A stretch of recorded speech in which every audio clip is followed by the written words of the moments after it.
James Webb teleskop zachytil svetlá na Proxima Centauri b. Je vedľa nás mimozemská civilizácia?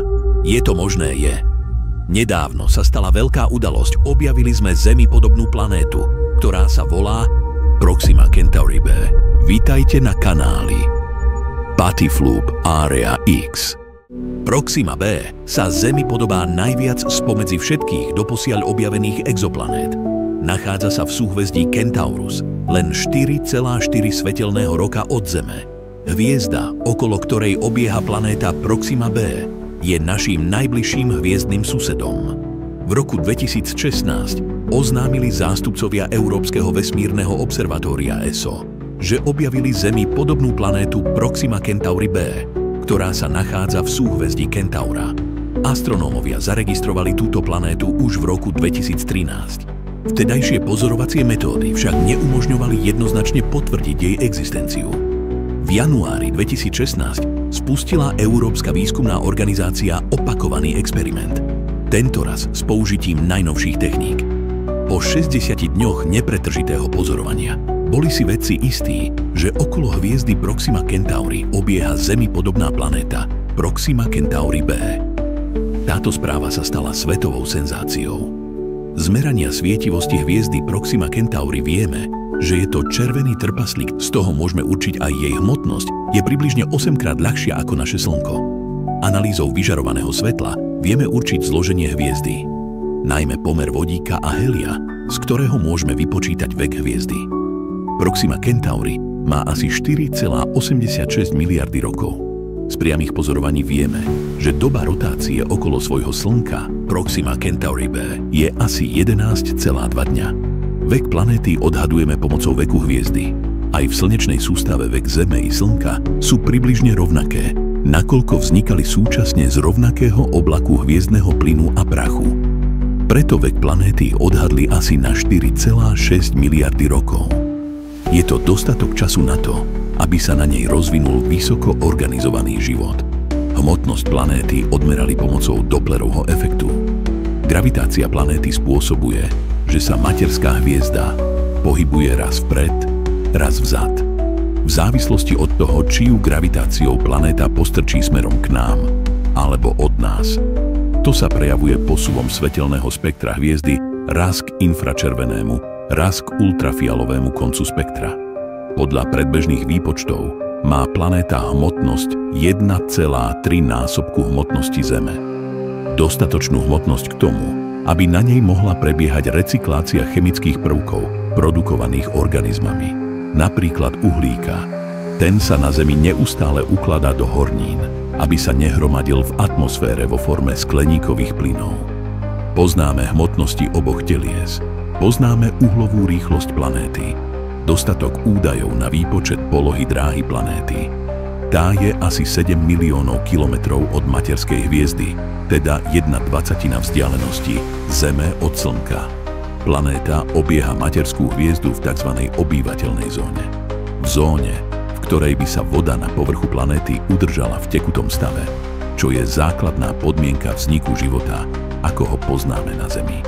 Zo svetelného výkonu hviezdy a vzdialenosti k planéte vypočítali množstvo tepelnej energie, vyvinutej na každom štvorcovom metri planéty. Predbežné výpočty ukazujú, že keby planéta nemala atmosféru, bude teplota na povrchu -40 stupňov Celzia. Keby mala atmosféru, tak má príjemných 30 stupňov Celzia. Exoplanetu Proxima Centauri b objavili pozemné teleskopy Európskeho observatória ESO v Čile. Najmä vďaka teleskopom HARPS a TNT sú v súčasnosti najdokonalejšie a najväčšie pozemné teleskopy. Zároveň sú to aj najväčší rivali satelitu Kepler multimiliardového lovca planét na obežnej dráhe, ktorý patrí americkej NASA. Kepler hľadá planéty iným spôsobom ako spomínané teleskopy. Kepler vyhľadáva tzv. Tranzity. Čiastočné alebo úplné zatmenia hviezdy, spôsobené planétou prelietavajúcou popred ňu. HARPS a TNT merajú výchylky polohy hviezdy, spôsobené gravitačným pôsobením planéty. Porovnaním výsledkov oboch metód vieme, že Zemi podobných planét objavených Keplerom doteraz je z 1286 Zemi podobných 9. Nakoľko však Kepler dovidí oveľa ďalej ako pozemné teleskopy, máme k dispozícii spoľahlivejšie štatistické údaje ako z pozemných pozorovaní. Napríklad vieme, že pomer kamenných a plynných planét je približne rovnaký. Z tohto usudzujeme, že kamenné planéty nie sú až také zriedkavé. Ďalej vieme, že bližšie k hviezdám sú skôr kamenné planéty ako plynné.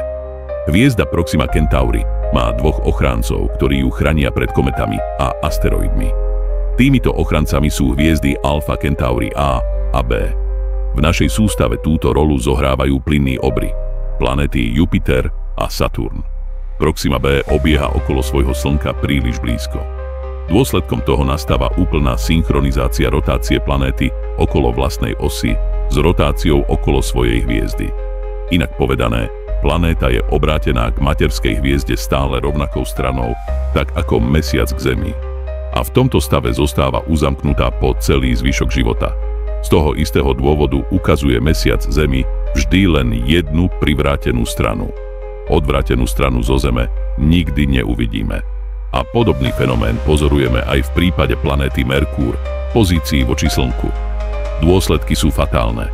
Na privrátenej strane budeme mať permanentne rozhorúčený povrch, na odvrátenej mrazivo chladný.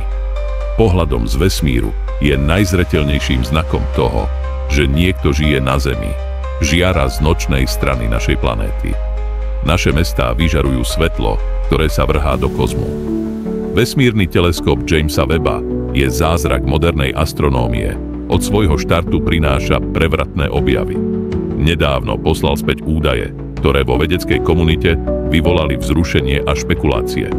Ďalekohľad zaznamenal nezvyčajný vzor jasu na Proxime B, planéte obiehajúcej okolo hviezdy Proxima Centauri, nášho najbližšieho hviezdneho suseda. Proxima B je exoplanéta, nachádzajúca sa mimo našej slnečnej sústavy a už dlho je cieľom záujmu astronómov. Jej blízkosť k Zemi a jej potenciál pre ukrývanie života z nej urobili hlavného kandidáta na ďalšie skúmanie. Teleskop Jamesa Webba so svojimi pokročilými možnosťami nám umožnil študovať Proximu B bezprecedentne podrobne. Údaje z teleskopu Jamesa Webba odhaľujú zreteľný vzor vyžarovania svetla z Proximy B. Tento vzor sa nepodobá ničomu, čo sme pozorovali na iných planétach našej slnečnej sústavy. Svetlo je sústredené v špecifických vlnových dĺžkach, čo naznačuje umelý zdroj. Myšlienka umelého svetla na Proxime B podnietila predstavivosť vedcov aj verejnosti.